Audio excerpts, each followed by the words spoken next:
देखिए आज अपन अध्याय 4 का जो शेष भाग रह गया है वो थोड़ा देखेंगे, फिर उसके बाद नया चैप्टर शुरू करेंगे। अध्याय 4 में हमें सेक्शन 36 से पढ़ेंगे।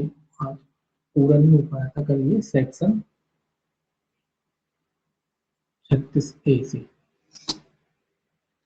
ये कहता है विशेष न्यायालय द्वारा विचारणीय अपराध। विशेष न्यायालय कौन से मामलों का विचार करें?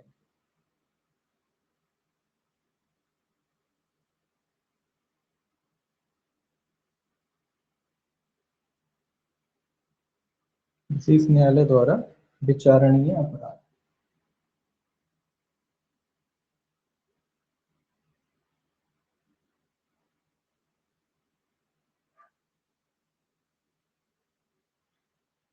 ये देखिए इसमें हम क्लॉज वाइज पढ़ेंगे। पहला कहता है इसमें क्लॉज, जो पहला क्लॉज है ये कहता है दंड प्रक्रिया संहिता 1973 में किसी बात की होती हुई, मतलब सीआरपीसी में कोई भी बात हो, नीचे ये नियमों का फॉलो किया जाएगा। पहला इसमें है, पहले का ए, किन मामलों का, इसको थोड़ा ध्यान से पढ़ेंगे। ये कहता है इस अधिनियम के अधीन इस अधिनियम के अधीन ऐसे सभी अपराध जो 3 वर्ष से अधिक की अवधि के कारावास से दंडनीय है उस क्षेत्र के लिए जिसमें अपराध किया गया है गठित विशेष न्यायालय द्वारा, या जहां ऐसे क्षेत्र के लिए एक से अधिक विशेष न्यायालय हैं वहां उनमें से ऐसे एक एक के द्वारा विचारणीय होंगे जिसे सरकार द्वारा इस निमित्त विनिर्दिष्ट किया जाए।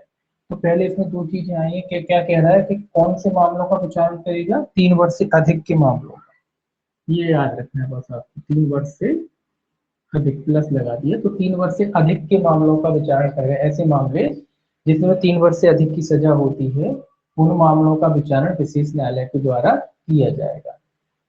तो ये इसमें यही इंपॉर्टेंट है। अब ये कह रहा है कि अगर एक से अधिक है तो फिर कौन सा न्यायालय करेगा, वो विशेष न्यायालय करेगा जिसको सरकार घोषित करेगी कौन सा न्यायालय होगा तो वो करेगा। तो कुछ नहीं, इसमें सिर्फ ये वाली बात इंपॉर्टेंट है कि जो विशेष न्यायालय है किन अपराधों का विचारण करेगा जिसमें 3 साल से अधिक की सजा है, उन मामलों का विशेष न्यायालय द्वारा क्या किया जाएगा, विचारण किया जाएगा। ये वाली बात इंपॉर्टेंट है, ये याद रखना है। बी देखिए क्या कहता है। दूसरा कहता है जहां इस अधिनियम के अधीन किसी अपराध के अभियुक्त या उसके किए जाने के संदेह युक्त किसी व्यक्ति को दंड प्रक्रिया संहिता 1973 की धारा 167 की उपधारा 2 या उपधारा 2 का के अधीन किसी मजिस्ट्रेट को भेजा जाता है, वहां ऐसा मजिस्ट्रेट ऐसे व्यक्ति को ऐसी अभिरक्षा में जो वह उचित समझे कुल मिलाकर 15 दिन से अनधिक की अवधि के लिए, जहां ऐसा मजिस्ट्रेट न्यायिक मजिस्ट्रेट है कुल मिलाकर 7 दिन की अवधि के लिए, और जहां ऐसा मजिस्ट्रेट कार्यपालक मजिस्ट्रेट है निरोध के लिए प्राधिकृत कर सकेगा। तो ये रिमांड की बात कर रहा है 167 के तहत, सीआरपीसी के तहत रिमांड जब मांगी जाती है किसी अभियुक्त की और वो इस अधिनियम से संबंधित है, तो जैसा सीआरपीसी में रिमांड का प्रोसीजर कोई यहाँ फॉलो किया, तो कोई अलग नहीं है। उसमें ये कह रहा है कि अगर कोई रिमांड मांगते हैं पुलिस वाले तो जो न्यायिक मजिस्ट्रेट है कितने दिन की, 15 दिन की, न्यायिक अगर मजिस्ट्रेट है तो 15 दिन की रिमांड स्वीकृत कर सकता है, और कार्यपालक मजिस्ट्रेट है वो 7 दिन की। कार्यपालक मजिस्ट्रेट जो है 7 दिन की रिमांड दे सकता है। तो ये सीआरपीसी वाला सीधा सीधा है, इसमें कोई अंतर नहीं। ये थोड़ा याद रखने वाला एक चीज है इसमें। अब देखिए परंतु कहता है, इसमें परंतु भी है। परंतु ऐसे मामलों में जो विशेष न्यायालय द्वारा विचारणीय है, जहां ऐसे मजिस्ट्रेट का, पहला कह रहा है वो मामले जो विशेष न्यायालय द्वारा विचारणीय, जब ऐसा व्यक्ति पूर्वोक्त रूप में उसको भेजा जाता है, दूसरा है ना, ऊपर जो रिमांड के लिए भेजा जाता है उसकी बात कह रहा है, उसके द्वारा प्राधिकृत विरोध की अवधि की समाप्ति पर या उसके पूर्व किसी भी समय यह विचार है कि ऐसे व्यक्ति का निरोध अनावश्यक है, वहां वह ऐसे व्यक्ति को अधिकारिता रखने वाले विशेष न्यायालय को भेजे जाने का आदेश देगा। तो ये कह रहा है कि जब अनावश्यक लगता है कि बगैर वजह का है कि जो रिमांड दी गई है वो अनावश्यक है, जो रिमांड स्वीकृत की जाए, रिमांड किस लिए होती है, पूछताछ के लिए दी जाती है ना रिमांड। तो ये कह रहा है कि जब अनावश्यक लगता है विशेष न्यायालय को जो रिमांड जो है अनावश्यक रूप से दी गई है, तो क्या कर सकता है कि साहब अब अनावश्यक है इसको कैंसिल करके कहाँ देगा, डायरेक्ट कह देंगे कि आप विशेष न्यायालय में जाइए, वो ही देखेगा आपका मामला। तो यहाँ कोई खास बात नहीं है।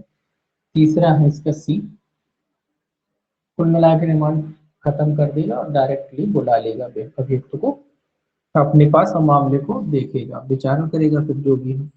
तीसरा है विशेष न्यायालय खंड खा के अधीन उसको भेजे गए व्यक्ति के संबंध में ऐसी शक्ति का प्रयोग कर सकेगा जिसका प्रयोग किसी मामले का विचारण करने की अधिकारिता रखने वाले मजिस्ट्रेट दंड प्रक्रिया संहिता 1973 की धारा 167 के अधीन ऐसे मामले में किसी अभियुक्त व्यक्ति के संबंध में जिसे इस धारा के अधीन उसको भेजा गया है कर सकता है।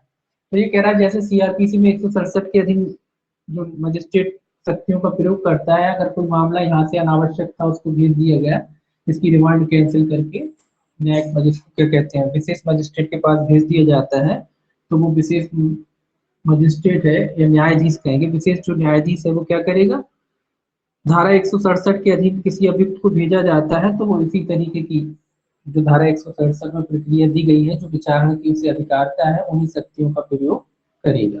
कोई खास नहीं जो सीआरपीसी वाली, इसमें कोई कॉमन बस नहीं, बस एक ही ये चीज इंपॉर्टेंट आई है। अगला कहता है डी इसका, डी कहता है विशेष न्यायालय इस अधिनियम के अधीन अपराध घटित करने वाले तथ्यों की रिपोर्ट, तथ्यों की पुलिस रिपोर्ट का परिशीलन करने पर या केंद्र सरकार या राज्य सरकार के इस निमित्त प्राधिकृत किसी अधिकारी द्वारा किए गए परिवाद पर अपराधी को विचारण के लिए उसको सुपुर्द न किए जाने की दशा में भी उस अपराध का संज्ञान कर सकेगा। तो ये याद रखना, आपको ये कह रहा सुपुर्दगी के बिना की बात कह रहा है, सुपुर्दगी के बिना ये कह रहा है, चाहे पुलिस के द्वारा सुपुर्द किया जाता है, चाहे केंद्र चाहे राज्य, अगर कम जो अभियुक्त है उसकी सुपुर्दगी के बिना ये क्या कर सकता है, मामले का विचारण कर सकता है। क्या कर सकता है, मामले का विचारण। ये याद रखना कि सुपुर्दगी के बिना भी क्या कर सकता है, मामले का विचारण डायरेक्ट कर सकता है, क्योंकि विशेष न्यायालय सेशन न्यायालय उनका खंडित होकर मामले जाते हैं, लेकिन ये क्या कर सकता है, डायरेक्टली बगैर सुपुर्दगी के बिना क्या कर सकता है, मामले का विचारण कर सकता है। जरूरी नहीं कि मामला कमिट होके जाए के पास, है ना, सुपुर्द किया जाए, तो अभियुक्त की सुपुर्दगी के बिना ये क्या कर सकता है, मामले का विचारण कर सकता है। इसका दूसरा क्लॉज, एक ये चीज और एक ये चीज, दो चीजों के अलावा कुछ याद नहीं रखता है। दूसरा है इस अधिनियम के अधीन किसी अपराध का विचारण करते समय विशेष न्यायालय इस अधिनियम के अधीन किसी अपराध से भिन्न ऐसे अपराध का भी विचारण कर सकेगा जिसके लिए अभियुक्त को दंड प्रक्रिया संहिता 1973 के अधीन किसी विचारण में आरोपित किया जाए। ये कह रहा है कि अगर मान लीजिए एनडीपीएस संबंधी कोई अपराध है और उसके साथ में कोई और भी अपराध किए जो सीआरपीसी के तहत दंडनीय है, या उनका विचारण किया जाए, दंडनीय विचारण की सीआरपीसी प्रोसीजर है तो विचारण किया जा सकता है, तो ये उन अपराधों का भी एक साथ विचारण कर सकता है। ये नहीं कि इसके लिए अलग फिर इसके लिए अलग, तो अगर एक साथ वाले ऐसे अपराध है कि एक साथ उनका ज्वाइंट किया जा सकता है, जोड़ा जा सकता है अगर मामलों को, तो फिर विशेष न्यायालय दोनों मामलों का एक साथ विचारण कर सकता है। अब देखिए तीसरा क्या कहता है, तीसरा कहता है इस धारा की कोई बात दंड प्रक्रिया संहिता की धारा 439 के अधीन जमानत से संबंधित उच्च न्यायालय की विशेष शक्तियों को प्रभावित करने वाली नहीं समझी जाएगी, और उच्च न्यायालय ऐसी शक्तियों का प्रयोग जिसके अंतर्गत उस धारा की उपधारा 1 के खंड खा के अधीन शक्ति भी है ऐसे कर सकेगा मानो इस धारा में मजिस्ट्रेट की प्रति निर्देश के अंतर्गत धारा 36 के अधीन गठित विशेष न्यायालय के प्रति निर्देश भी है। तो ये कह रहा है कि जमानत की शक्ति है जो हाई कोर्ट की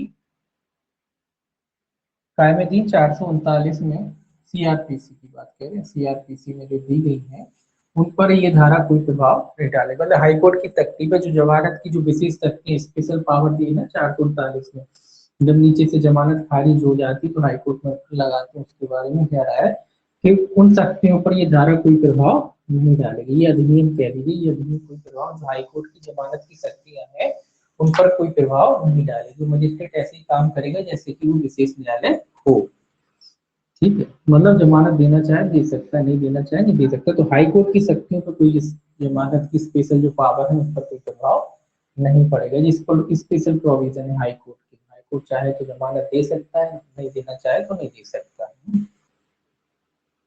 यहाँ थोड़ा चौथा जो क्लॉज है वो थोड़ा आपको ध्यान में रखने वाला है। चौथा क्लॉज देखिए क्या कहता है। चौथा क्लॉज कहता है धारा 19 या धारा 24 या धारा 27 के अधीन दंडनीय किसी अपराध के अभियुक्त व्यक्ति के संबंध में या वाणिज्यिक मात्रा से संबंधित अपराध के लिए दंड प्रक्रिया संहिता की धारा 167 की उपधारा में 90 दिन के प्रति निर्देश का जहां वे आते हैं वह अर्थ लगाया जाएगा कि वह 180 दिन के प्रति निर्देश। अब ये थोड़ा सा चेंज हो गया यार, रिमांड की बात कर रहा है, उसमें आपने ये रिमांड में 14 7 दिन 15 दिन ये भी था, और उसमें दो अवधि आती है सीआरपीसी में 60 और 90। 60 और 90 की अवधि आती है, न्यायिक अभिरक्षा की बात कह रहा है, तो 60 और 90 की जो अवधि आती है, तो ये कह रहा है कि जहां सीआरपीसी में 90 की अवधि आई आती है वहां उसका अर्थ क्या लगाया जाएगा, इस अधिनियम के तहत 180 दिन। ये याद रखना, ये माना जाएगा कि 180 दिन है। जब इस अधिनियम एनडीपीएस की बात करेंगे, रिमांड के मामले में 167 की बात करेंगे, तो वहां 90 दिन की जगह क्या अर्थ लगा लिया जाएगा, 180 दिन। किन मामलों में लगाया जाएगा, जो वाणिज्यिक मात्रा से अधिक है, वाणिज्यिक मात्रा से संबंधित है ऐसे अपराध इस अधिनियम के तहत जो है, वाणिज्यिक मात्रा से संबंधित अपराध, मतलब जो अपन ने पढ़ा था वाणिज्यिक मात्रा से संबंधित 10 से 20 साल वाले जो अपराध है, उनके मामले में जब रिमांड की बात आती है, तो जब रिमांड की बात आएगी तो 90 दिन का अर्थ आपको तो बस याद ये रखना है कि यहाँ जो रिमांड होगी 90 दिन की जगह पुलिस न्यायिक अभिरक्षा की बात कह रहा है, तो अधिकतम कितने दिनों तक किसी व्यक्ति को अभिरक्षा में रखा जा सकता है, 180 दिन। वहां 90 दिन था, यहाँ क्या माना जाएगा, 180 दिन। परंतु कह रहा है, परंतु यदि अन्वेषण को उक्त 180 दिन की अवधि के भीतर पूरा करना संभव नहीं है, तो विशेष न्यायालय उक्त अवधि को लोक अभियोजक अभियोजन की अन्वेषण की प्रगति और उक्त 180 दिन की अवधि से परे अभियुक्त के निरोध के लिए विनिर्दिष्ट कारणों को उपदर्शित करने वाली रिपोर्ट पर 1 वर्ष तक बढ़ा सकता है। ये देखिए, ये कह रहा है कि मान लो अगर 180 दिन में भी अन्वेषण पूरा नहीं हो पाया, यहाँ तो अपन ने पढ़ा था सीआरपीसी में कि 90 दिन के अंदर अगर अन्वेषण नहीं होता तो ये व्यक्ति जमानत का अधिकार हो जाता है। लेकिन यहाँ क्या कह रहा है कि अगर 180 दिन में भी अन्वेषण पूरा नहीं होता तो लोक अभियोग जो होता है उसको सुनेगा विशेष न्यायालय। लोक अभियोग को सुनने के बाद ये 180 दिन की अवधि कितनी वर्ष बढ़ा सकता है, 1 वर्ष। 1 वर्ष के लिए क्या कर सकता है, बढ़ा सकता है। ठीक है, तो ये आपको याद रखना है, ये दो चीजें, 180 दिन और 180 दिन को भी कितने वर्ष के लिए बढ़ा सकता है, 1 वर्ष के लिए। कब बढ़ा सकते लोग, ये तो सवाल कॉमन सा बात है कि लोग अभियोग को विरोध का मौका दिया जाता है, वो उसको सुना जाता है, तर्क दिए जाते हैं कि क्यों बढ़ाना चाहिए अवधि, न्यायालय को ठीक लगता है तो न्यायालय 1 वर्ष तक की अवधि बढ़ा सकता है। फिर यहाँ 180 दिन का अर्थ क्या हो जाएगा, 1 वर्ष हो जाएगा। तो न्यायालय चाहे तो 1 वर्ष की अवधि तक बढ़ा सकता है। कब, जब इन्वेस्टिगेशन 180 दिन में पूरा नहीं हो पाता। अब देखिए पांचवा, तो ये याद रखना, ये इंपॉर्टेंट है, पूछा जाएगा ये। पांचवा देखिए, पांचवा कहता है दंड प्रक्रिया संहिता 1973 में किसी बात के होते हुए भी इस अधिनियम के अधीन 3 वर्ष से अनधिक की अवधि के कारावास से दंडनीय अपराधों का संक्षिप्त विचारण किया जाएगा। ये कह रहा है संक्षिप्त विचारण, ये भी इंपॉर्टेंट है। ये कह रहा है किन मामलों का संक्षिप्त विचारण किया जा सकता है, 3 वर्ष से अनधिक, यानी 3 वर्ष तक के मामलों का। 3 वर्ष से अनधिक मतलब 3 से ऊपर नहीं होना चाहिए, 3 से नीचे जितने भी मामले 3 वर्ष और उससे नीचे के जो मामले हैं उनका संक्षिप्त विचारण किया जा सकता है। किन मामलों का संक्षिप्त विचारण किया जा सकता है, जो 3 वर्ष या उससे कम के मामले, उनका न्यायालय क्या कर सकता है, संक्षिप्त विचारण कर सकता है। तो ये याद रखना, ये भी याद रखना, तो ये भी इंपॉर्टेंट है। विशेष न्यायालय किन मामलों का विचारण करता है, जो 3 वर्ष से ऊपर के मामले हैं, तो 3 वर्ष से जो नीचे के मामले हैं उनका क्या कर सकता है, वो संक्षिप्त विचारण कर सकता है। और ये क्या कह रहा है, जो इनका क्या कहते हैं इसको, न्यायिक अभिरक्षा है, ये इसमें कितनी दिन की हो सकती है, 180 दिन की हो सकती है। और कितने दिन तक बढ़ाई जा सकती है, 1 वर्ष तक बढ़ाई जा सकती है। और ये तो कॉमन है, इसमें कोई दिक्कत नहीं, ये नहीं है, ये कोई खास नहीं है, ये वाला खास है, ये खास है और ये खास है। ठीक है, ये आपका है 136 ए। अब देखिए 36 बी और है इसमें, जो अपील और पुनरीक्षण से संबंधित है। 36 बी सेक्शन 36 बी, ये काय से संबंधित है, अपील और आपका पुनरीक्षण।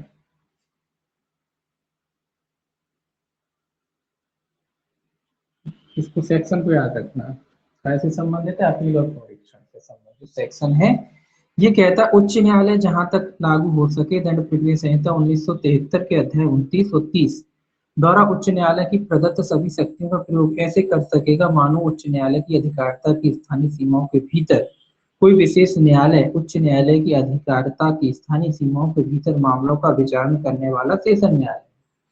तो कोई कुछ नहीं याद रखना, आपको केवल से याद रखना सेक्शन इसमें। और आप ये समझ गए होंगे कि अपील कहाँ होगी, कन्विक्शन कहाँ होगा, उच्च न्यायालय में होगा, हाई कोर्ट में होगा, है ना। एससी याद रखेंगे। तो बस इतना याद रखना है, इसमें कुछ नहीं रखना। जो सीआरपीसी का जो चैप्टर 29 और 30 है उसकी शक्तियों का प्रयोग जो हाई कोर्ट है यहाँ करेगा। कैसे करेगा? जैसे सेशन न्यायालय करता है वैसे ही ये भी करेगा। तो बस आपको क्या याद रखना है कि जो अपील और कन्विक्शन कहाँ होंगे, हाई कोर्ट में होंगे। कौन से सेक्शन में होंगे? 36 में होंगे। इससे ज्यादा इसमें कुछ याद नहीं रखना। देखिए 36 सी और है, सेक्शन 36 ये आपका सी। ये देखिए ये क्या कहता है, विशेष न्यायालय के समक्ष कार्रवाइयों को संहिता का लागू होना। ये कह रहा संहिता, संहिता लागू होगी। चलिए संहिता मतलब सीआरपीसी। ये कह रहा है संहिता का अर्थ क्या है? सीआरपीसी। ये कह रहा है कि सीआरपीसी के प्रोविजन यहाँ भी लागू होंगे। जब विशेष न्यायालय कार्रवाई करेगा तो सीआरपीसी के ही प्रोविजन लागू होंगे। हाँ थोड़ा सा अमेंडमेंट मतलब इसके मामले में ये मान लिया जाएगा, लेकिन होंगे तो सीआरपीसी के प्रोसीजर, जो सीआरपीसी का प्रोसीजर है वो यहाँ भी लागू होगा। ये कह रहा है 36C, इस अधिनियम में अन्यथा उपबंधित के सिवाय दंड प्रक्रिया संहिता 1973 के उपबंध, जिसके अंतर्गत जमानत और बंध पत्रों से संबंधित उपबंध भी हैं, किसी विशेष न्यायालय के समक्ष कार्रवाइयों को लागू होंगे और उक्त उपबंधों के प्रयोजनों के लिए विशेष न्यायालय एक सेशन न्यायालय समझा जाएगा और विशेष न्यायालय के समक्ष अभियोजन संचालित करने वाला व्यक्ति लोक अभियोजक समझा जाएगा। ये सिंपल सी बात है कि जो सीआरपीसी में जैसे सेशन न्यायालय करता है मामलों का संज्ञान सीआरपीसी के तहत, उसी तरीके से यहाँ विशेष न्यायालय करेगा। और जो लोक अभियोजक होता है वहां जो सेशन न्यायालय के समक्ष, यहाँ की जो लोक अभियोजक है, जो विशेष लोक अभियोजक कह लीजिए, उसको भी लोक अभियोजक समझा जाएगा। समझा जाएगा मतलब वैसे ही काम करेगा जैसे कि उधर करता है। तो विशेष न्यायालय में भी जो सीआरपीसी के प्रोसीजर है, जैसे कि सेशन न्यायालय उनका इस्तेमाल करता है, वैसे ही यहाँ विशेष न्यायालय भी उसका इस्तेमाल करेगा। और यानी कि उन्हीं नियमों का पालन करेगा जैसे कि सेशन न्यायालय द्वारा सीआरपीसी के तहत किया जाता है। एक और है इसमें 36G, यहाँ दिख रहा है आपको, ठीक है यहाँ लिख देते हैं 36D। देखिए 36D क्या कहता है? 36D है संक्रमणकालीन उपबंध। ये सेक्शन भी पूछते हैं, इसको याद रखेंगे।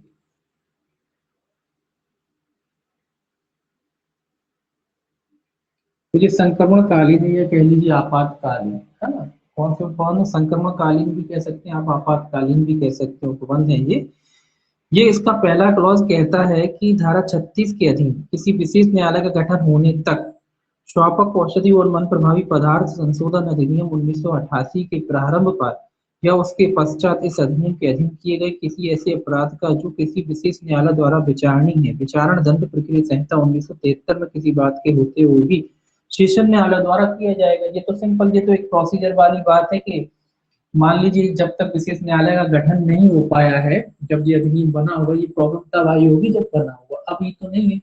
ये क्या कह रहा है कि जब तक विशेष न्यायालय का गठन नहीं हो जाता है तो स्वाभाविक सी बात है कौन करेगा विचारण? कि कहता सेशन न्यायालय करेगा। जब तक विचारण, विशेष न्यायालय का गठन नहीं हो जाता है तो कौन करेगा विचारण? सेशन न्यायालय द्वारा विचारण किया जाएगा। ये सेक्शन कहता है कि सेशन न्यायालय द्वारा जब तक विशेष न्यायालय का गठन नहीं हो जाता उसका विचारण किया जाएगा। दूसरा कहता है जहां स्वापक औषधि और मन प्रभावी पदार्थ संशोधन अधिनियम 1988 के प्रारंभ पर या इसके पश्चात इस अधिनियम के अधीन किए गए किसी अपराध से संबंधित कोई कार्रवाई किसी सेशन न्यायालय के समक्ष लंबित है, वहां उपधारा 1 में किसी बात के होते हुए भी ऐसी कार्रवाई कि सेशन न्यायालय द्वारा सुनवाई की जाएगी और उसका निपटान किया जाएगा। ये सिंपल सी बात है। ये कह रहा है कि मान लो सेशन न्यायालय, ये विशेष न्यायालय का गठन नहीं हुआ था, कोई मामला सेशन न्यायालय के द्वारा चल रहा था, तो वो पूरी कार्रवाई निपटाएगा। ये कह रहा बीच में छोड़ेगा नहीं। ऐसा नहीं कि वो मामला फिर अब विशेष न्यायालय बन जाए तो उस पर कमिट होकर उस पर आ जाए, ऐसा नहीं।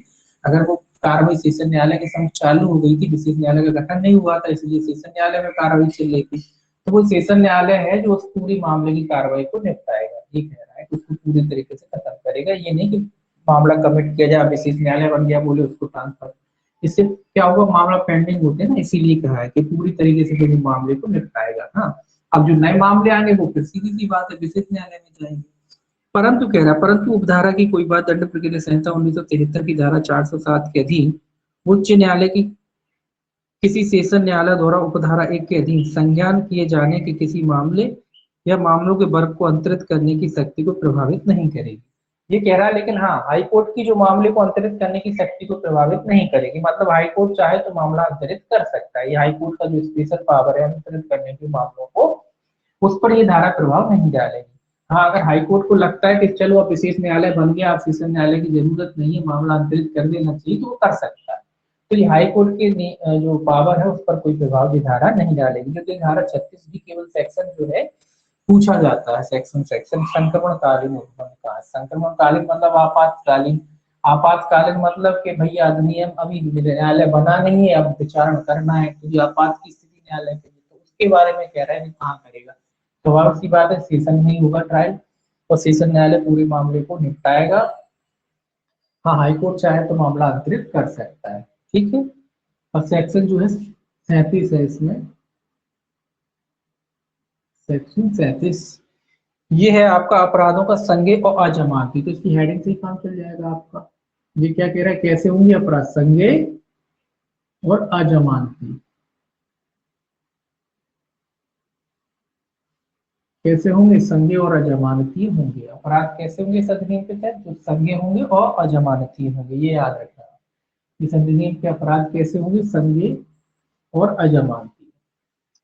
ये देखिए क्या कहता है, दंड प्रक्रिया संहिता 1973 में किसी बात के होते हुए पहला कहता है, इस अधिनियम के अधीन दंडनीय प्रत्येक अपराध कैसा होगा, संज्ञेय होगा। ये कहता है कि प्रत्येक अपराध कैसा होगा, संज्ञेय होगा। संज्ञेय यानी गंभीर है जो मामले, तो गंभीर अपराध माना जाएगा। दूसरा कहता है 20 का, बी कहता है धारा 19, 24 और 27 ए के अधीन अपराधों के लिए और वाणिज्यिक मात्रा से संबंधित अपराधों के लिए भी दंडनीय किसी अपराध के अभियुक्त किसी भी व्यक्ति को जमानत पर या मुचलके पर निर्मुक्त किया जाएगा। ये कह रहा है कि संज्ञेय होंगे, लेकिन धारा 19, 24, 27 के अधीन अपराधों के लिए और वाणिज्यिक मात्रा से संबंधित अपराधों के लिए भी दंडनीय अपराध के अभियुक्त किसी व्यक्ति को जमानत पर या मुचलके पर निर्मुक्त किया जाएगा। जब कब किया जा सकता है इनको जमानत या मुचलके पे, ये फिर दो कंडीशन बताता है। पहली कंडीशन कहता है, लोक अभियोजक को ऐसी निर्मुक्ति के लिए किए गए आवेदन का विरोध करने का अवसर दे दिया गया हो। मतलब लोक अभियोजक को विरोध का मौका दिया गया। विरोध कौन करता है, लोक अभियोजक। लोक अभियोजक को पहले सुना जाएगा, विरोध का मौका दिया जाएगा, उसके बाद उनको जमानत वगैरह दी जा सकती, मुचलके भरवाए जा सकते हैं। लेकिन पहली शर्त क्या है कि लोक अभियोजक को सुना जाएगा, लोक अभियोजक को विरोध का मौका दिया जाएगा। दूसरा कहता है, जहां लोक अभियोजक आवेदन का विरोध करता है वहां न्यायालय का यह समाधान हो गया है कि यह विश्वास करने के युक्तियुक्त आधार है कि वह ऐसा अपराध का दोषी नहीं है और जमानत पर होने के दौरान उसके द्वारा कोई अपराध किए जाने की संभावना नहीं। दूसरा कह रहा है कि लोक अभियोजक ने विरोध तो किया, लेकिन न्यायालय जो है लोक अभियोजक की राय, जो लोक अभियोजक ने जो विरोध किया उससे संतुष्ट नहीं। न्यायालय को लगता है कि नहीं, इसको जमानत दे देना चाहिए, और जमानत देने से कोई दिक्कत आने वाली नहीं है, ना ही इसके ये क्या क्या करेगा, कोई खतरा होगा, है ना ही कोई खतरे की आशंका है, ना ही ये कोई हिंसावादी करेगा। मतलब न्यायालय को लगता है कि जमानत स्वीकार कर लेनी चाहिए, तो न्यायालय जमानत स्वीकार कर देगा। कौन कौन से मामले हैं तो जमानत वाले, ये कह रहा 19, 24 और 27 यही है, 27 से के अधीन जमानत चाहे न्यायालय तो स्वीकार कर सकता है। दूसरा इसका क्लॉज कहता है, दूसरा कहता है उपधारा 1 के खंड खा में विनिर्दिष्ट जमानत मंजूर करने के संबंध में ये परिसीमाएं दंड प्रक्रिया संहिता या तत्समय प्रयुक्त किसी अन्य विधि के अधीन जमानत मंजूर करने की बाबत परिसीमा के अतिरिक्त है, परिसीमाओं के अतिरिक्त है। क्या मतलब कह रहा है ये खंड खा की, विनिर्दिष्ट जमानत मंजूर करने के संबंध में परिसीमाएं दंड प्रक्रिया संहिता या तत्समय प्रवृत्त किसी अन्य विधि के अधीन जमानत मंजूर करने के बाबत परिसीमाओं के अतिरिक्त है। जो अन्य प्रक्रिया में जो जमानत दी जाती है, जो जमानत के जो इसके जो नियम है, परिसीमाओं संबंधी वो क्या कह रहा है कि उसके अतिरिक्त है, उस अधिनियम के अतिरिक्त इस अधिनियम की प्रावधान है। ये तो सभी जानते हैं कि इस अधिनियम के जो प्रावधान है वो क्या है, अन्य अधिनियमों के अतिरिक्त है और कुछ नहीं है इसमें। देखिए 38 कंपनियों द्वारा अपराध है, या सेम सेक्शन 38 देखिए क्या कहता है। ये कंपनी है, ये सबकी इसकी लैंग्वेज सब सदाबहार एक सी रहती है, जहां भी आता है कंपनी तो एक ही रहती है। देखिए इसको एक बार पढ़ लेते हैं। ये कह रहा है पहला क्लॉज, जहां इस अधिनियम के अधीन कोई अपराध किसी कंपनी द्वारा किया गया है, वहां प्रत्येक व्यक्ति जो उस अपराध के किए जाने के समय उस कंपनी के कारोबार के संचालन के लिए उस कंपनी का भारसाधक और उसके प्रति उत्तरदायी, और साथ ही वह कंपनी भी उस अपराध के लिए दोषी समझे जाएंगे तथा तदनुसार अपने विरुद्ध कार्रवाई किए जाने और दंडित किए जाने के भागी होंगे। ये क्या कह रहा है कि अगर कंपनी की बात कह रहा है तो जो कंपनी के सारे लोग होते हैं जो उससे संबंधित होते हैं, सभी के सभी मतलब दोषी समझे जाएंगे। जो उस समय कार्य कर रहे हैं कंपनियों के भारसाधक होते हैं, कंपनी के सभी अगर मामले में संलग्न है, शामिल थे, तो सभी व्यक्ति क्या समझे जाएंगे, दोषी समझे जाएंगे। क्या के समझे जाएंगे, अपराध के दोषी समझे जाएंगे। ये कॉमन बात है, इसमें तो कोई खास नहीं है, इसको एक बार पढ़ लीजिए बस। परंतु इस उपधारा की कोई बात किसी व्यक्ति को किसी दंड का भागी नहीं बनाएगी यदि वह साबित कर देता है कि कि अपराध उसकी जानकारी के बिना किया गया था, या उसने ऐसे अपराध किए जाने का निवारण करने के लिए सभी सम्यक तत्परता बरती। तो ये कह रहा है कि जो भी कंपनी का व्यक्ति है, अगर वो ये साबित कर देता है कि भाई हमने तो अपराध को रोकने की भरसक कोशिश की थी, भरसक प्रयास किया था, या हमारी जानकारी के अभाव में ये अपराध किया गया है, तो फिर उस पर ये धारा लागू नहीं होती है ना उसको। तो कंपनी में मतलब सभी प्रबंधक, मैनेजर वगैरह जो भी होते हैं, सब के सब व्यक्ति जिम्मेदार होंगे अगर वो अपराध से संलग्न रहे हैं या उनकी जानकारी में अपराध हुआ है। लास्ट देख लीजिए ये क्या कहता है दूसरा इसका। तो धारा एक में किसी बात के होते हुए भी जहां इस अधिनियम के अधीन कोई अपराध किसी कंपनी द्वारा किया जाता है, वहां यह साबित हो जाता है कि वह अपराध कंपनी के किसी निदेशक, प्रबंधक, सचिव या अन्य अधिकारी की सहमति या मौनानुकूलता से किया गया है, वहां उसकी किसी अपेक्षा के कारण हुआ माना जा सकता है। वहां ऐसा निदेशक, प्रबंधक या सचिव या अन्य अधिकारी भी उस अपराध का दोषी समझा जाएगा, तदनुसार उसके विरुद्ध कार्रवाई किए जाने और दंडित किए जाने का भागी होगा। तो ये कह रहा है जो कंपनी में आप जानते हैं प्रबंधक होता है, मैनेजर होता है, सचिव होता है, ये सारे व्यक्ति भी अगर ये साबित हो जाता है कि इनका सहयोग रहा है या इन्होंने सहयोग दिया या इनकी जानकारी में अपराध हुआ है, तो ये लोग भी दोषी माने जाएंगे। कंपनी का अर्थ लिखा है, व्यक्तियों या संगम का निकाय होता है। फर्म का निदेशक का अर्थ लिखा है कि निदेशक कौन, जो उसका भागीदार होता है, तो ये कोई खास नहीं है, ये वाला सेक्शन कोई खास नहीं है।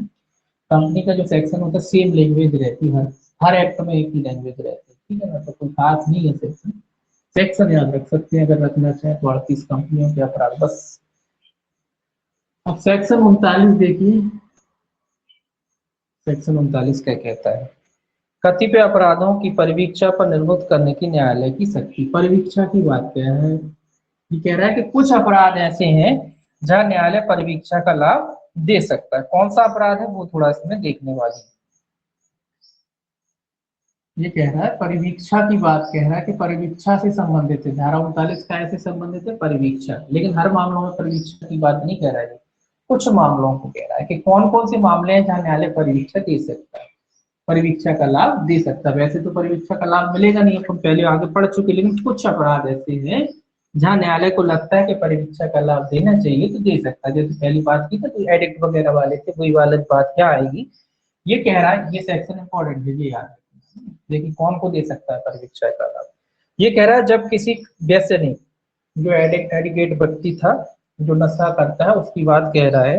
धारा 27 के अधीन किसी स्वापक, औषधि या मन प्रभावी पदार्थ की अल्प मात्रा से संबंधित अपराध के लिए दंडनीय किसी अपराध का दोषी पाया जाता है, और यदि उस न्यायालय की जिस जिसके द्वारा वह दोषी पाया जाता है अपराधी की आयु, चरित्र, पूर्वतन तथा शारीरिक या मानसिक दक्षता को ध्यान में रखते हुए यह राय कि ऐसा करना समीचीन है, मतलब आवश्यक है, तब या उपयुक्त है, तब इस अधिनियम या तत्समय प्रवर्त किसी अन्य विधि में किसी बात के होते हुए न्यायालय उसे तत्काल किसी कारावास से दंडादेश करने के बजाय उसकी सहमति से यह निर्देश दे सकेगा कि उसे सरकार द्वारा चलाए जा रहे मान्यता प्राप्त किसी अस्पताल या संस्था में निरावसीकरण या निरावयसन के लिए चिकित्सकीय उपचार कराने के लिए और न्यायालय के समक्ष 1 वर्ष से अनधिक की अवधि के भीतर हाजिर होने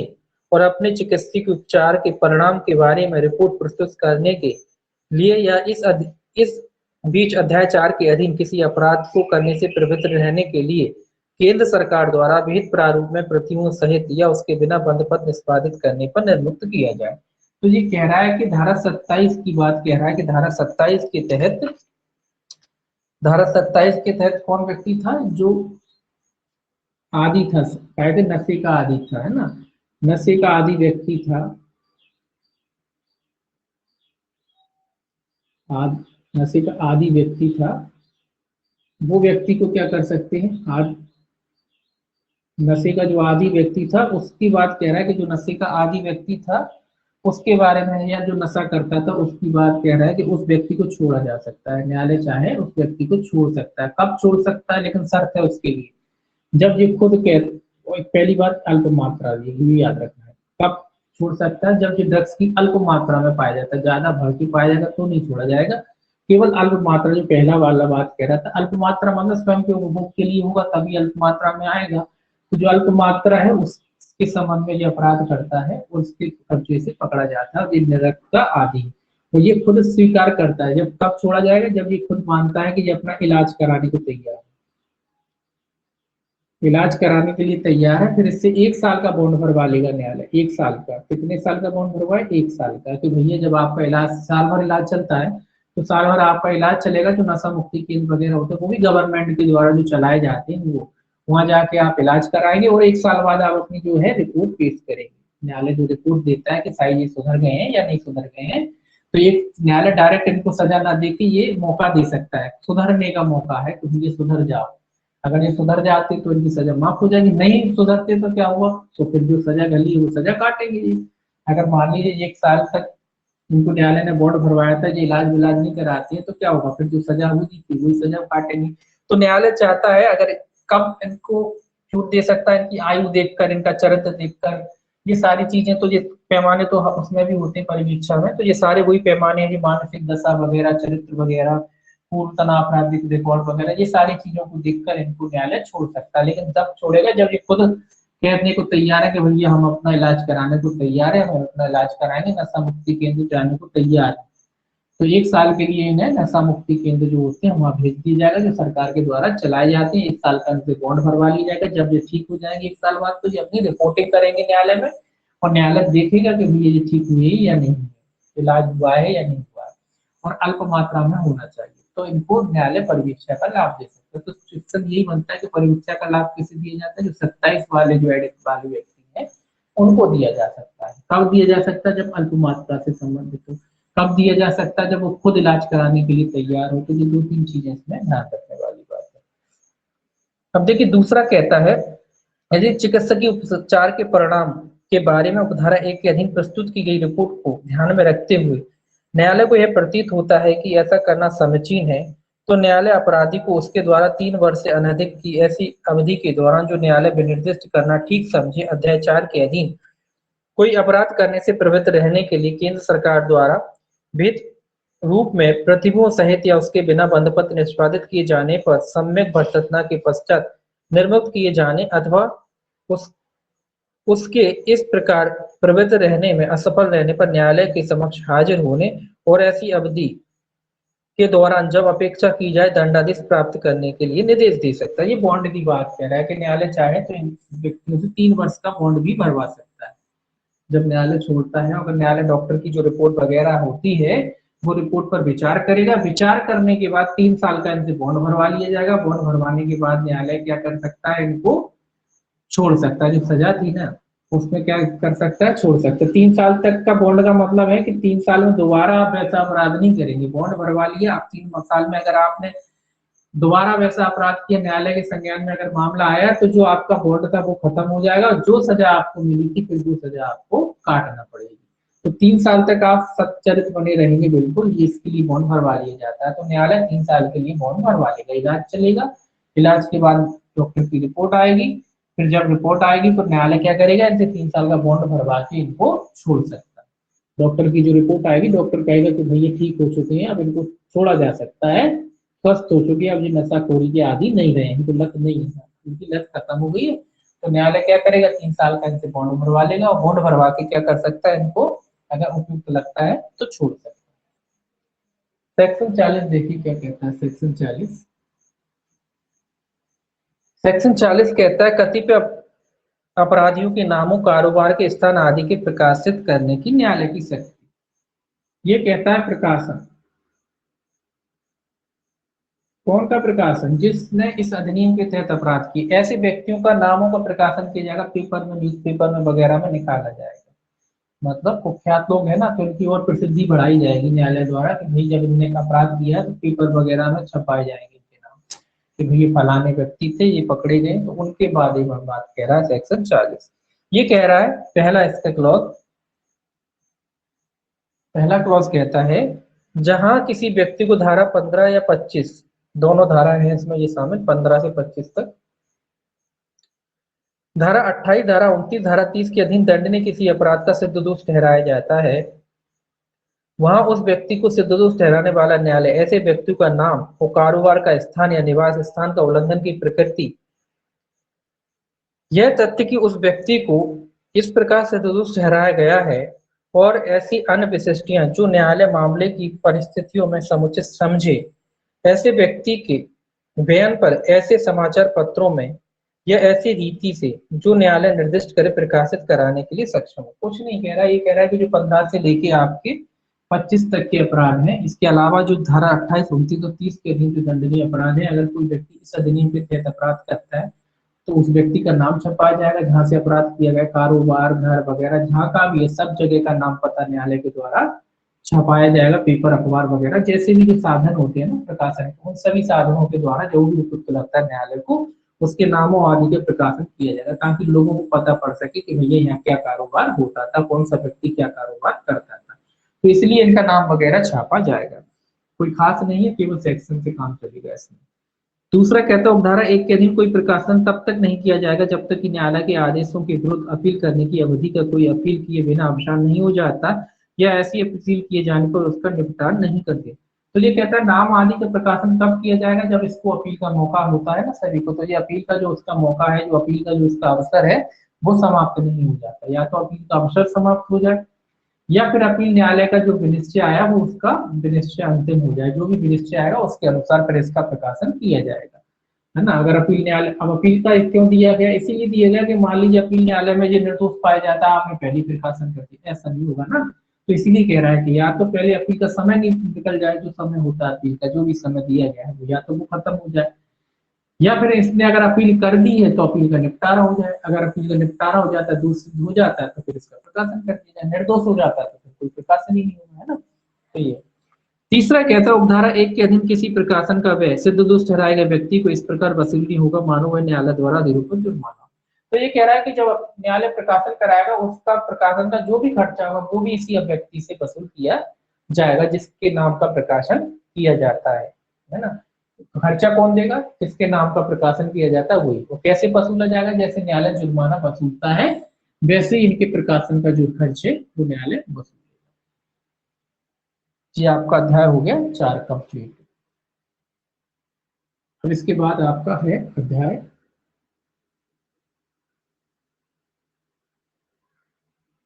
थोड़ा सा अध्याय 5 पढ़ लेते हैं आज, काफी अध्याय 5 भी थोड़ा पढ़ा है। ये प्रक्रिया, प्रोसीजर की बात है इसमें। अध्याय 5 जो है आपका प्रक्रिया से संबंधित।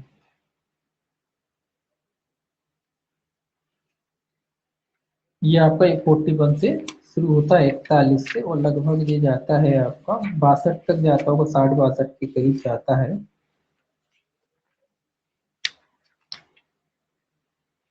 64, 60-62 से भी ज्यादा जाता है। ये जाता है आपका 68 तक, 41 से 68 तक जाता है चैप्टर, अध्याय 5 प्रक्रिया से संबंधित। अध्याय जो 5 है काय से संबंधित है, प्रक्रिया से संबंधित है। देखिए अब इसको शुरू करते हैं। इसमें सेक्शन 41 से शुरू होता है। ये सेक्शन 41 से ये प्रक्रिया है। ये ज्यादा कठिन नहीं है, थोड़ा पढ़ना है इसको बस। ये कहता है वारंट जारी करने की शक्ति और प्राधिकार। तो ये वारंट की बात किया है। वारंट कौन जारी कर सकता है ये बता रहा है कि धारा 41 में किसके द्वारा वारंट जारी किया जाता है। पहला क्लॉज देखिए इसका क्या कहता है। पहला क्लॉज ये कहता है महानगर मजिस्ट्रेट या प्रथम वर्ग मजिस्ट्रेट या इस निमित्त राज्य सरकार द्वारा विशेष रूप से सशक्त किया गया द्वितीय वर्ग मजिस्ट्रेट किसी ऐसे व्यक्ति की गिरफ्तारी के लिए जिसके बारे में उसके पास यह विश्वास करने का कारण है कि उसने इस अधिनियम के अधीन दंडनीय कोई अपराध किया है, या किसी ऐसे भवन प्रभण या स्थान की जिसके बारे में उसके पास यह विश्वास करने का कारण है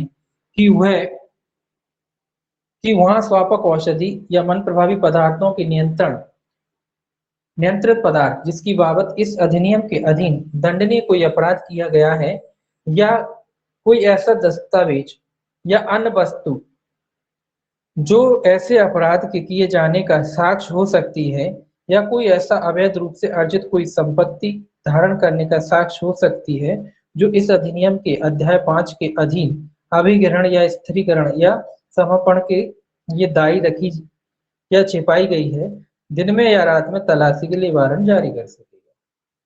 इतना लिख दिया उन्होंने। देखिए ये सीधी सीधी बात कह रहा है कि जब इस अधिनियम से संबंधित कोई अपराध होता है या कोई सर्च वगैरह करनी है, ये तो आप जानते हैं कि कब वारंट जारी किया जाता है। तो वही सारी बातें लिखी हैं कि जब इस अधिनियम एनडीपीएस से संबंधित कोई अपराध है, हुआ है या होने वाला है, या कोई सर्च करना है, कोई जब्ती करना है, तो वारंट इशू किए जा सकते हैं। तो कौन कौन करता है ये याद रखना है।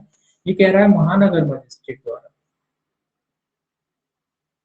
महानगर मजिस्ट्रेट द्वारा जारी किया जा सकता है, या कौन कर सकता है, फर्स्ट क्लास मजिस्ट्रेट, प्रथम वर्ग मजिस्ट्रेट द्वारा।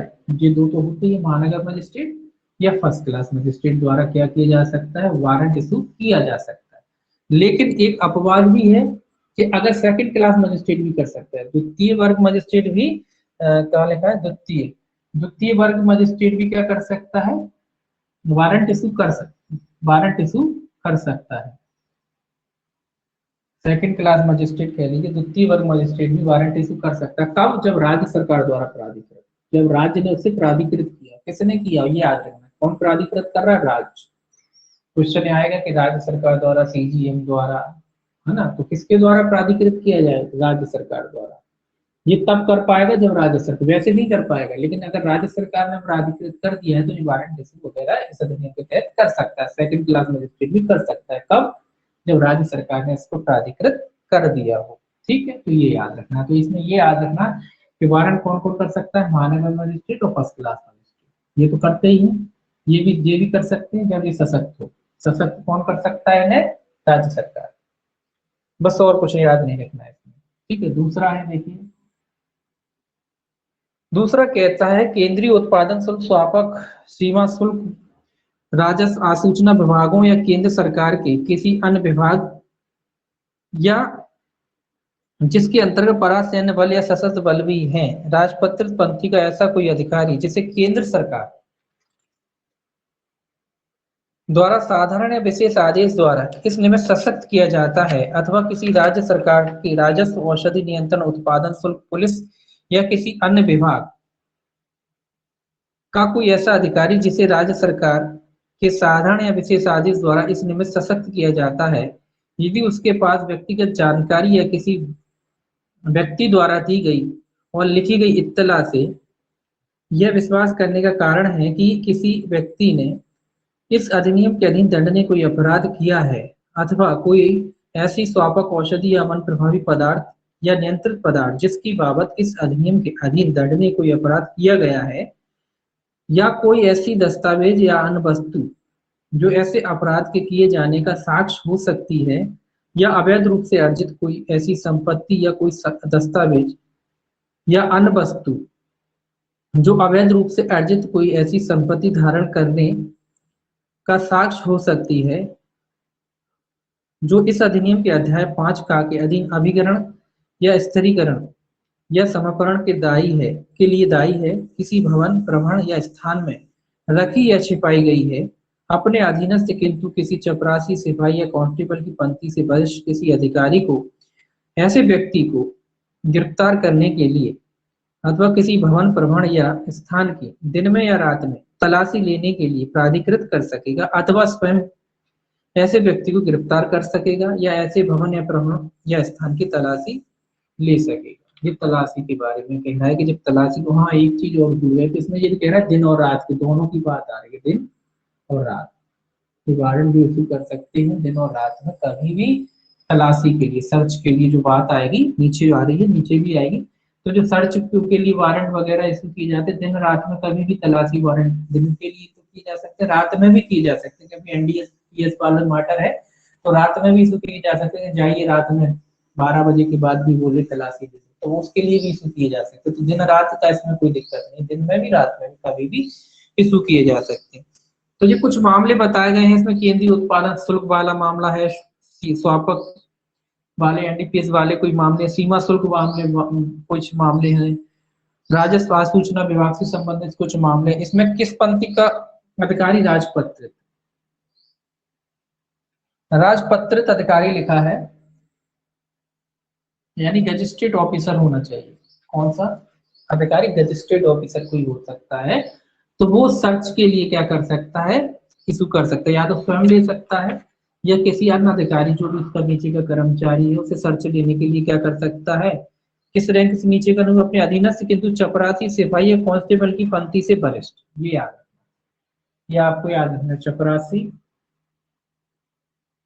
तो कांस्टेबल है ना, इनसे ऊपर का हो सकता है सिपाही और कांस्टेबल। ये याद रखना है आपको, कहाँ गया कांस्टेबल, इससे ऊपर का कोई भी हो सकता है ना, इनको छोड़ के ये नहीं ले सकते। इनसे ऊपर का या तो इसके नीचे का कोई भी अधिकारी, नीचे का होगा लेकिन इस रैंक से नीचे का नहीं होना चाहिए, है ना। तो ये इनसे ऊपर का कोई भी अधिकारी हो उसको प्राधिकृत कर सकता है सर्च के लिए, तलाशी के लिए, दिन और रात में कभी। ये भी किस रैंक का अधिकारी कर सकता है, राजपत्रित जो अधिकारी है वो कर सकता है, सर्च वगैरह के बारे में कर सकता है। ये वारंट इशू करते हैं, ध्यान में रखना, ये वारंट देते हैं। कभी कभी कई बार ऐसी परिस्थिति आ जाती है कि वारंट किया कि वारंट लेने गए तो भैया तो भगी जाएंगे, तो ऐसे में सर्च वगैरह के लिए ये लोग प्राधिकृत कर सकते हैं, जो भी राजपत्रित अधिकारी। ये मामला अर्जेंट मामला होता है ना, तो अगर वारंट इशू होने के मैं बोलेगा जब तक जाएंगे तब तक तो फरार ही हो जाएगा, चीजें गायब हो जाएंगी, तो फिर ये राजपत्रित अधिकारी जो है वो सर्च के लिए प्राधिकृत कर सकता है, या तो स्वयं ले सकता है, अपने नीचे का जो अधिकारी है उसको प्राधिकृत कर सकता है, लेकिन किसी रैंक से नीचे का नहीं होगा। इस पे भी क्वेश्चन बनता है, ध्यान में रखना, तीनों चीजें याद रखना कि चपरासी, सिपाही, कांस्टेबल से ऊपर रैंक का, इनसे ऊपर रैंक का होना चाहिए, ठीक है। तो इस पे भी क्वेश्चन बनता है। कहाँ थे अपन, तीसरा इसका पढ़ना था, तीसरा देखिए क्या कहता है। तीसरा कहता है, ऐसे अधिकारी को जिसको उपधारा 1 के अधीन कोई वारंट संबोधित किया जाता है और ऐसे अधिकारी को जो गिरफ्तारी या तलाशी को प्राधिकृत करता है, ऐसे अधिकारी को जिसे उपधारा 2 के अधीन इस प्रकार प्राधिकृत किया जाता है, धारा 42 के अधीन कार्य करने वाले अधिकारी की सभी शक्तियां होंगी। तो नीचे जो 42 है ये लिखा है कि जिन भी अधिकारी को या तो वारंट के अधीन वो काम कर रहा होगा या इनके आदेश के अनुसार में काम कर रहा हो, तो धारा 42 की सभी शक्तियां होंगी, जो नीचे हम पढ़ेंगे 41 से 42 में जो शक्तियां दी गई हैं वो समझ शक्तियों का प्रयोग करेगा, या वो वारंट के अधीन काम कर रहा हो या इस अधिकारी के आदेश के अनुसार में काम कर रहा हो। तो दोनों किसी भी तरीके से वो काम कर रहा हो, जो अधिकारी सर्च लेना है, तलाशी वगैरह ले रहा है, तो किन शक्तियों का प्रयोग करेगा, तो धारा 42 में है। तो धारा 42 में जो शक्तियां हैं वो वही हैं जो सीआरपीसी में दी जाती हैं, तलाशी वाली, स्थान को खोलना तोड़ना, वही सारी शक्तियां यहाँ है। यहाँ भी वही सारी शक्तियां, पंचनामा वगैरह बनाया जाता है, जब्ती वगैरह, वो सारी चीजें। इसको एक बार देखिए, कह रहा वारंट या प्राधिकार के बिना प्रवेश, तलाशी, अभिगम, गिरफ्तार करने की शक्ति। ये क्या कह रहा है, वारंट के बिना। सेक्शन क्या कह रहा है, वारंट के बिना, वारंट या प्राधिकार के बिना प्रवेश, तलाशी और अभिग्रहण और गिरफ्तारी करने की शक्ति। काय के बिना शक्ति, वारंट के बिना। इसमें वारंट के बिना गिरफ्तारी, तलाशी वगैरह की शक्ति के बारे में बताया गया है। देखिए इसको भी पढ़ लेते हैं, टैग है। ये कह रहा है पहला, काफी बड़े बड़े सेक्शन है ये कह रहा है केंद्रीय उत्पादन शुल्क, स्वापक, सीमा शुल्क राजस्व सूचना विभागों या केंद्रीय सरकार के किसी अन्य विभाग का जिसके अंतर्गत परासैन्य बल, सशस्त्र बल भी है, कोई ऐसा अधिकारी जो किसी चपरासी, सिपाही या कांस्टेबल की पंक्ति से वरिष्ठ अधिकारी है, जिसे केंद्र सरकार द्वारा साधारण या विशेष आदेश द्वारा इस निमित्त सशक्त किया जाता है, अथवा किसी राज्य सरकार के राजस्व, औषधि नियंत्रण या उत्पादन शुल्क, पुलिस या किसी अन्य विभाग का कोई ऐसा अधिकारी जो किसी चपरासी, सिपाही या कांस्टेबल की पंक्ति से वरिष्ठ है, जिसे राज्य सरकार के साधारण या विशेष आदेश द्वारा इस निमित्त सशक्त किया जाता है, यदि उसके पास व्यक्तिगत जानकारी या किसी व्यक्ति द्वारा दी गई और लिखी गई इत्तला में यह विश्वास करने का कारण है कि ऐसे स्वापक, औषधि या मन प्रभावी पदार्थ या नियंत्रित अन्य वस्तु जो ऐसे अपराध के किए जाने का साक्ष्य हो सकती है या अवैध रूप से अर्जित कोई संपत्ति या कोई ऐसी दस्तावेज या वस्तु जो अवैध रूप से अर्जित कोई ऐसी संपत्ति धारण करने का या साक्ष्य हो सकती है, इस अधिनियम के अध्याय 5A के अधीन अभिग्रहण या स्थिरीकरण या समर्पण के लिए दायी है, किसी भवन, प्रभण या परिचित स्थान में रखी या छिपाई गई है, सूर्योदय या सूर्यास्त की मत। कुल मिला के ये कह रहा है कि जब अर्जेंट मामला होता है ना, जब उनको लगता है कि ये जो संपत्ति है उसको तलाशी ली जानी चाहिए, क्योंकि जब तक वारंट लेने जाएंगे तो भी फरार हो जाएगा या संपत्ति को हटा लेगा कोई व्यक्ति, तो ऐसे मामले में जो प्राधिकृत अधिकारी है वो सूर्योदय और सूर्यास्त के मध्य क्या क्या कर सकता है, सूर्योदय और सूर्यास्त के मध्य में क्या कर सकता है, पहला किसी भवन, प्रभण या स्थान में प्रवेश कर सकेगा। ये जो सर्चिंग की जो शक्तियां सेम वही है, ये क्या कर सकता है, कब जा सकता है, सूर्यास्त और सूर्योदय और सूर्यास्त के मध्य। अगर ये वारंट के बगैर कर रहा है तब ये कब कर सकता है, किसी घर वगैरह में सूर्योदय हो जाता है, सूर्यास्त से पहले पहले बीच की कार्रवाई कर सकता है, तो कैसी किसी ऐसे भवन, प्रभण या स्थान में प्रवेश कर सकेगा, उसकी तलाशी ले सकेगा। घर की बात है तो ये नहीं कि रात में घुस गए, घर वगैरह है तो रात में नहीं घुसते। तो ये कह रहा है कि उस समय क्या करेगा जी,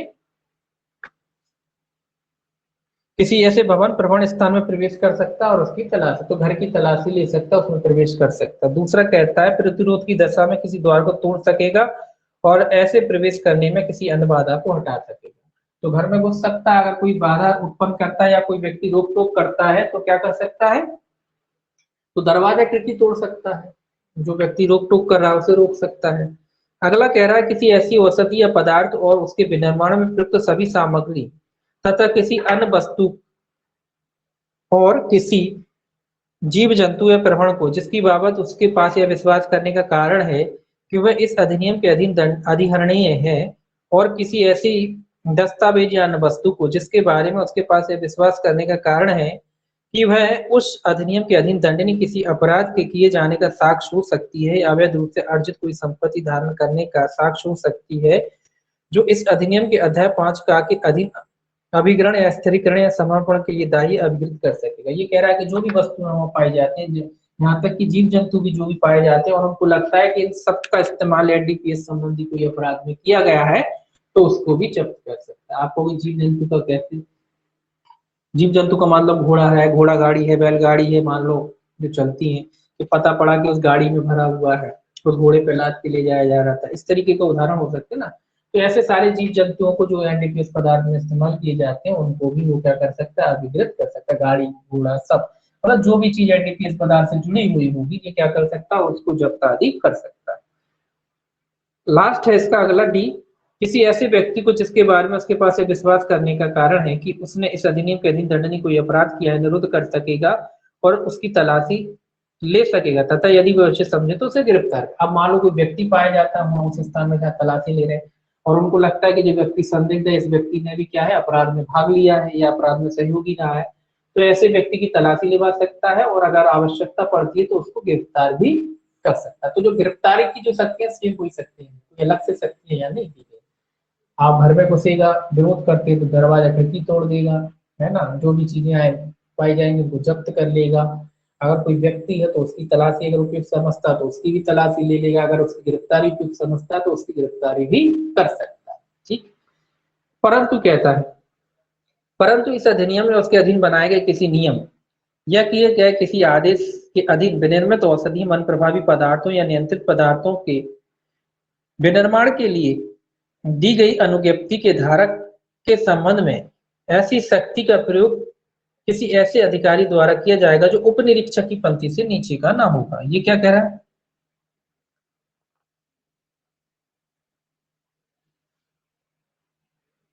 कि किस रैंक का होगा? जी कह रहा है उपनिरीक्षक, ये याद रखना, उपनिरीक्षक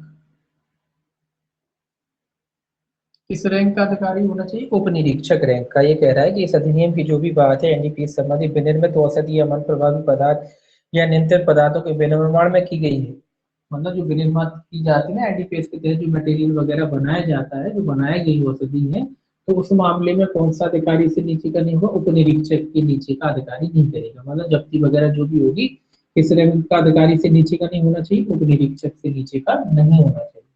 ठीक है, आपने पहले पढ़ी है कांस्टेबल से ऊपर के, तो कांस्टेबल से ऊपर यही आती है ना, तो इनके नीचे का रैंक का अधिकारी नहीं होगा।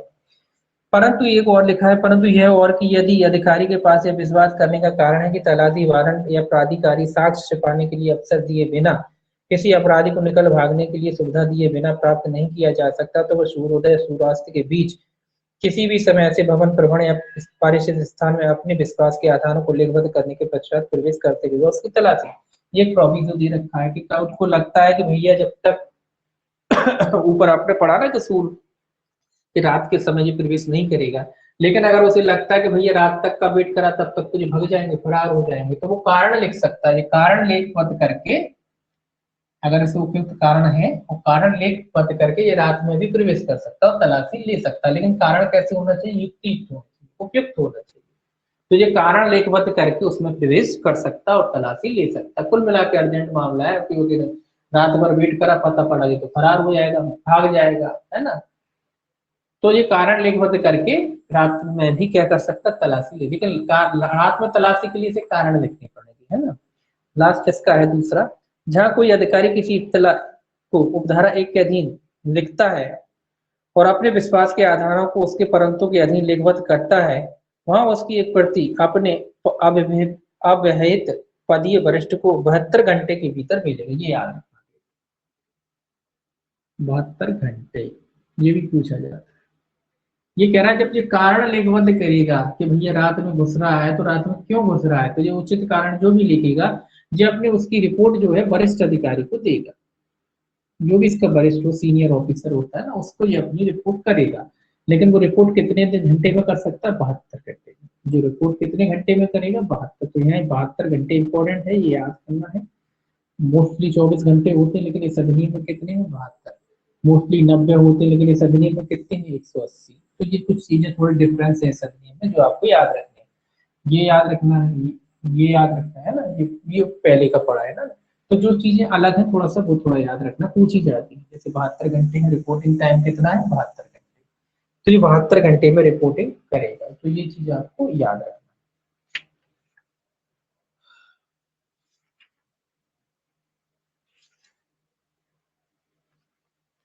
चलिए थोड़ा और कर लेते हैं इसे, ताकि ये कल खत्म हो जाए, क्योंकि ये भी काफी बड़ा चैप्टर है।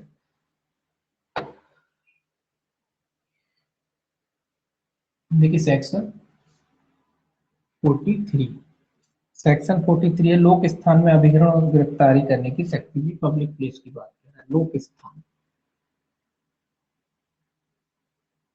ये पब्लिक प्लेस में गिरफ्तारी वगैरह से संबंधित है। अभिहरण और गिरफ्तारी, जब्ती और गिरफ्तारी दोनों है। जब्ती भी है इसमें और गिरफ्तारी भी है, दोनों लोक स्थान में, लेकिन पब्लिक स्थान है, सार्वजनिक स्थान है, उधर की बात कह रहे हैं।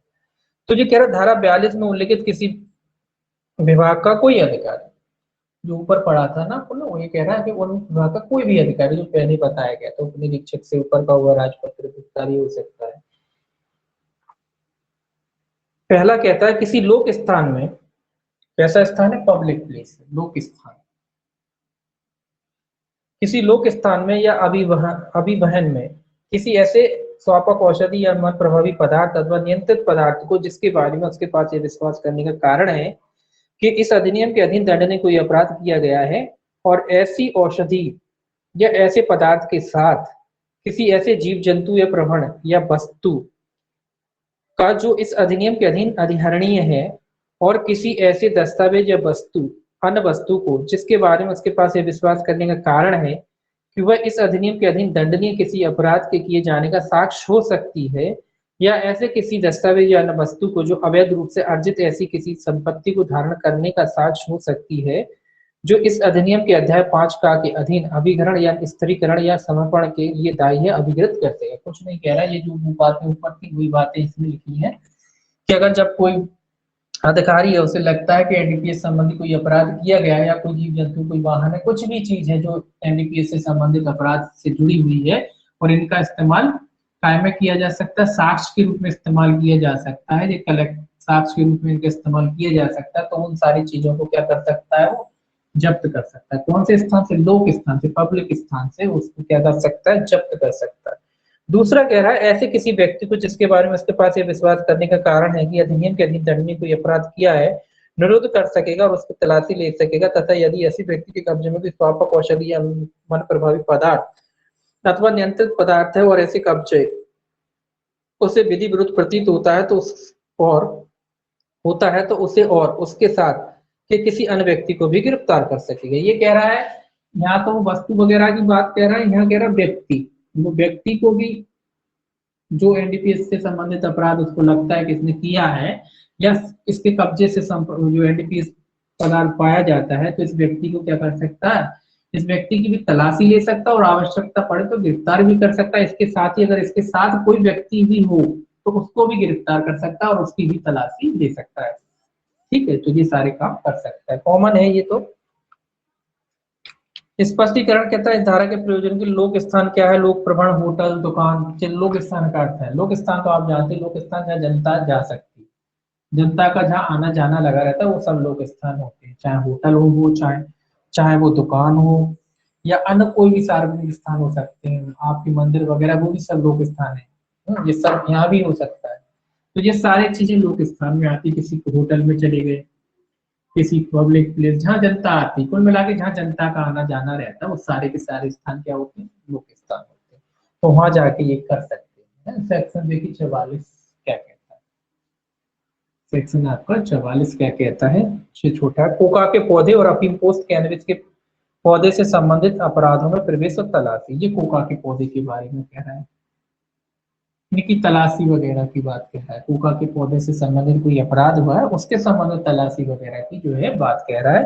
तो वही जो आपने प्रोविजन पढ़े 41, 42, 43, ये यहाँ ही लागू होंगे। ये कह रहा है धारा 41, धारा 42, धारा 43 के ऊपर जहां तक हो सके अध्याय 4 के अधीन दंडनीय और कोका के पौधे, अफीम पोस्ट या कैनबिस के पौधे से संबंधित अपराधों के संबंध में लागू होंगे, तथा इस प्रयोजनों के लिए उन धाराओं में स्वापक औषधि मन प्रभावी पदार्थों अथवा नियंत्रित पदार्थों के प्रति निर्देश का अर्थ लगाया जाएगा कि उसके अंतर्गत कोका के पौधे, अफीम पोस्ट और कैनबिस के पौधे के प्रति निर्देश है। कुछ नहीं कह रहा है, ये कह रहा है कि जो आपने धारा 41 पढ़ा था, धारा 42 पढ़ा था और धारा 43 पढ़ा था, ये प्रोविजन जो है इसमें भी लागू होंगे। और जहाँ एनडीपीएस पदार्थ आया था शब्द, वहां पे अर्थ लगा लिया जाएगा, पर्टिकुलर कोका की खेती, कोकतेल वगैरह जो भी, ये अर्थ लगा लिया जाएगा। तो मतलब कोका समझा जाएगा और कुछ नहीं। बाकी ये जो प्रोविजन है यहाँ भी लागू होंगे। कहाँ? सेक्शन 44 कहता है, तो ये कोई खास नहीं है, कोई प्रोविजन, कोई अलग से प्रोविजन नहीं दिए गए। 45 से क्या कहता है,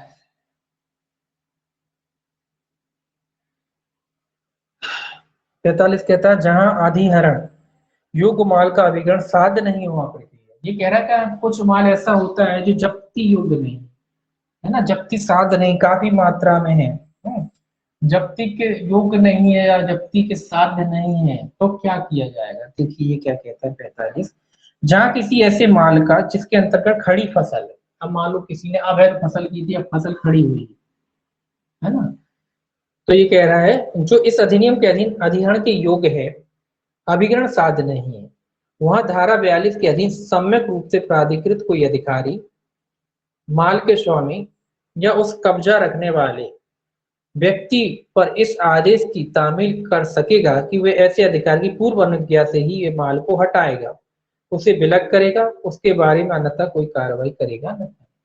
अब कई बार कंडीशन ऐसी हो जाती है कि साहब माल तो जब्त करना है, लेकिन अब जैसे फसल खड़ी हुई है, कोई ने किसी तरह से अफीम या कोका पोका जी सब है इनकी फसल कर दी है, अब जब्ती के योग तो है, जब्त तो हो सकती है, लेकिन फिलहाल खड़ी है फसल, अब फिलहाल कैसे जब्त करेंगे, ऐसा तो है नहीं खड़ी है काट लिया, ऐसे तो नुकसान हो जाता ना लाखों का, तो सरकार को भी नुकसान है, जब्ती करती सरकार को फायदा, तो ऐसे में क्या करेगा वो जो इसका मालिक वगैरह होता है उनको निर्देशित कर सकता है कि भैया आप जब तक आपको आदेश नहीं दिया जाएगा तब तक आप इसको नहीं काटेंगे, नहीं बेचेंगे, है ना ही अपने कब्जे से हटाएंगे।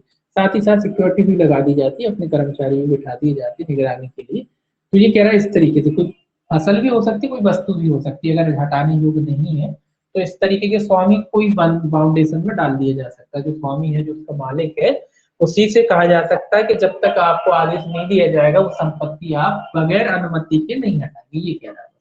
बगैर अनुमति के आप उसे वहां से नहीं हटा, फसल पट जाएगी तो उसके बाद काट ली जाएगी, फिर सरकार में चली जाएगी, क्योंकि कच्ची फसल का तो सरकार को भी कुछ नहीं मिल रहा है। तो इसीलिए कह रहे हैं कि वो ऐसी कुछ परिस्थितियां आ जाती हैं कि जब जब साध नहीं हो रहा है तो उस समय के लिए ये क्या कर सकते, जो स्वामी होता है उसी को बाउंड कर सकते कि भैया आपको जो आदेश मिलेगा उसके अनुसार में आप कार्रवाई करेंगे, ठीक है। तो कोई खास नहीं, ये बस याद रखना है, तो उसी को बाउंड कर देंगे जिसकी वो संपत्ति है।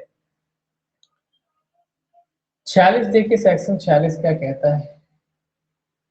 सेक्शन 46 कहता है अवैध खेती की इत्तला देने पर भूधारक का कर्तव्य, भूधारक की जो भूस्वामी है कोई अवैध खेती वगैरह की जाती है तो ये प्रत्येक भूधारक का जिम्मेदारी है कि अगर अवैध खेती उसकी भूमि पर की जा रही है तो उसकी जानकारी वो दे।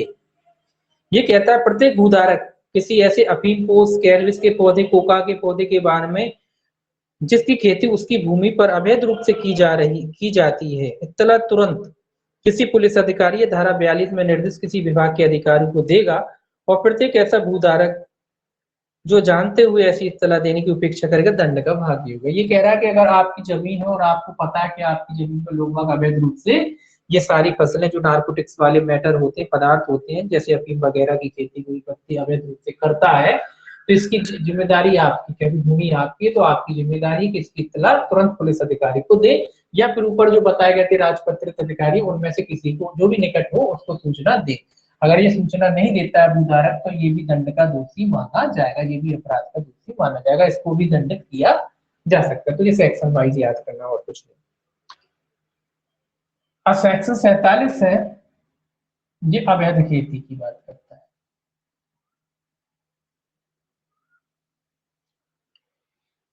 ये कह रहा अवैध खेती की इत्तला देने का कतिपय अधिकारियों का कर्तव्य, ये भूधारक का अधिकार कर्तव्य था, भूस्वामी और जो गांव के जो अधिकारी होते हैं उनकी जिम्मेदारी, ये किसकी जिम्मेदारी थी, गांव के चौकीदार वगैरह जो नियुक्त किए जाते हैं गांव में जानकारी देने के लिए, उनकी जिम्मेदारी की बात कह रहा है।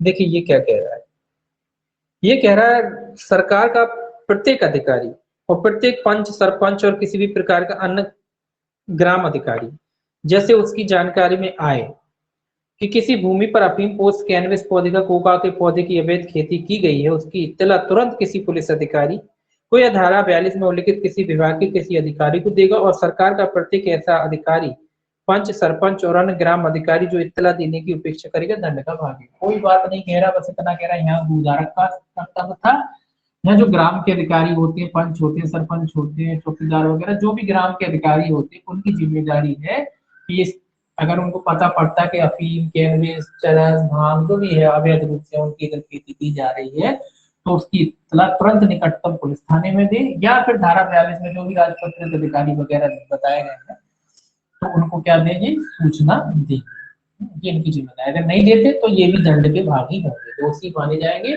इनके खिलाफ भी कार्रवाई की जा सकती है। अब देखिए 48 सेक्शन 48 कहता है अवैध रूप से की गई खेती की फसल को कुर्क करने की शक्ति, क्या करने की शक्ति, कुर्क, जो गलत तरीके से फसल की जाती है उसको कुर्क करने की शक्ति कहाँ दी गई है, 48। देखिए कौन करेगा और कुर्क, ये भी देखिए ये कह रहा कोई महानगर मजिस्ट्रेट या प्रथम वर्ग न्यायिक मजिस्ट्रेट या कोई ऐसा मजिस्ट्रेट जिसे राज्य सरकार धारा 42 के अधीन राजपत्र के राज्य सरकार द्वारा इस नियमित विशेष रूप से सशक्त किया जाए। धारा 42 के अधीन सशक्त राजपत्र पंथी के किसी अधिकारी, ये भी है इसमें, किया जाए किसी ऐसी अफीम पोस्त कैनबिस पौधे या कोका के पौधे को जिसके बारे में उसके पास यह विश्वास करने का कारण है कि उसकी अवैध रूप से खेती की गई कुर्क करने का आदेश दे सकेगा, और ऐसा करते समय ऐसे आदेश जिसके अंदर फसल को नष्ट करने का आदेश भी है जो वह ठीक समझे पारित कर सकेगा। तो ये कह रहा है कि अवैध रूप से अगर फसल उत्पन्न की जाती, मतलब अवैध तरीके से उगाई जाती, तो उसको कुर्क किया जा सकता है। और कुर्की का आदेश कौन दे सकता है? महानगर मजिस्ट्रेट, फर्स्ट क्लास मजिस्ट्रेट या सेकंड क्लास मजिस्ट्रेट जो राज्य सरकार द्वारा प्राधिकृत किया हो। इसके अलावा धारा 42 के अधीन जो राजपत्रित अधिकारी वो भी कर सकता है। तो ये तीनों कर सकते हैं। कौन कौन कर सकता है? महानगर magistrate, first class magistrate, second class magistrate भी कर सकता है अगर प्राधिकृत है ना, राज्य द्वारा प्राधिकृत, और राजपत्रित अधिकारी।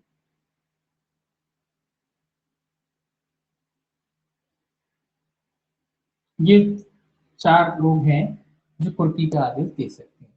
तो कुर्की का आदेश दे सकते हैं कब? जब अवैध तरीके से फसल आदि उगाई जाती है तब कुर्की का आदेश दे सकते हैं। इसमें ये कह रहे हैं कि उसको नष्ट भी करवा सकते हैं, कि इन्होंने कुर्क करके ये कुर्की में वो नष्ट कराना भी आता है, क्योंकि एनडीपीएस पदार्थ अगर इनको लगता है कुर्क कर लिया है तो ये क्या करते हैं, उसको नष्ट करा देते हैं, उसमें आग लगवा दी जाती है। उसको इकट्ठा किया, ढेर बनाया, उसमें क्या करा, फिर उसमें आग लगा देते हैं, है ना। जैसे कि शराब की बोतल में बुलडोजर चलवाया जाता है, वैसे इसमें आग लगवाई जाती है। उसको इकट्ठा करते हैं, फिर उसमें आग लगवा देते हैं, और आग लगवाने के बाद भी उसका जो मटेरियल बचता है उसको भी फेंकवाया जाता है। तो ये क्या कर सकते हैं, वो भी शामिल है इसमें, है ना। तो कुर्क का आदेश दे सकते हैं। देखिए सेक्शन 49,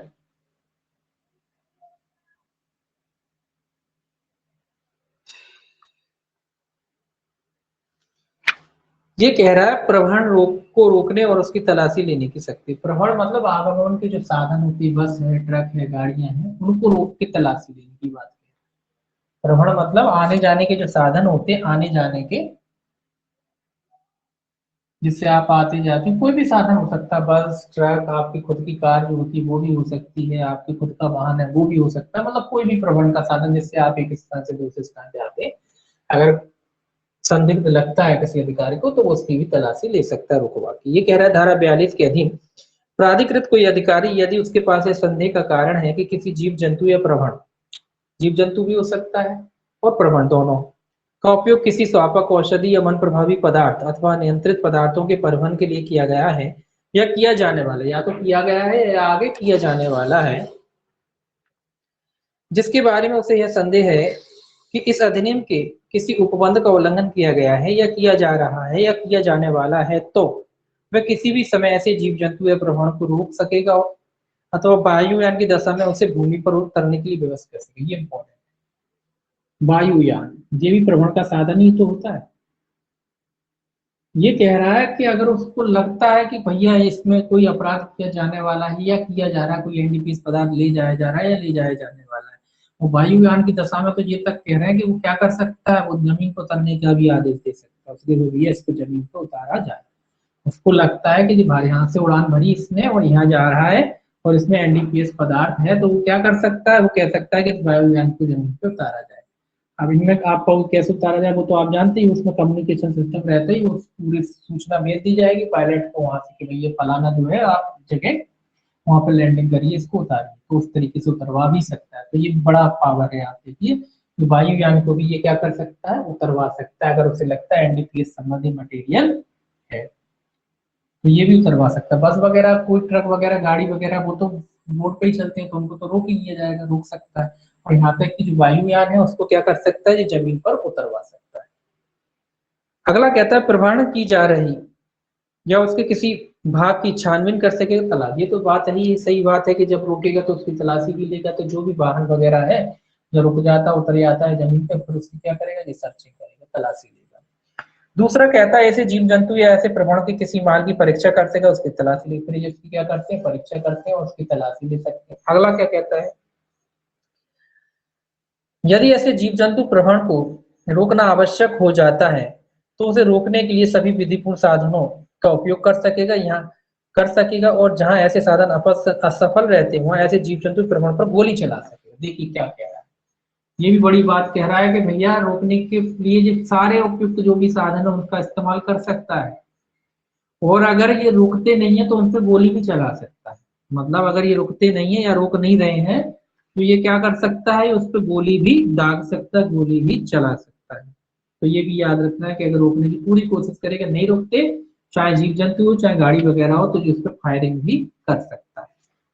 ठीक है, बस आज इतनी रहने दीजिए, 50-40 तक, 50 से कल देखेंगे, तलाशी करते हैं। आज इतनी रहने दीजिए, 49 से 50 से कल देखेंगे, तो ये वाला जो चैप्टर है आपका कल हो जाएगा। थोड़ा बड़ा बड़ा है इसमें मटेरियल अंदर, बाकी कुछ है तो नहीं।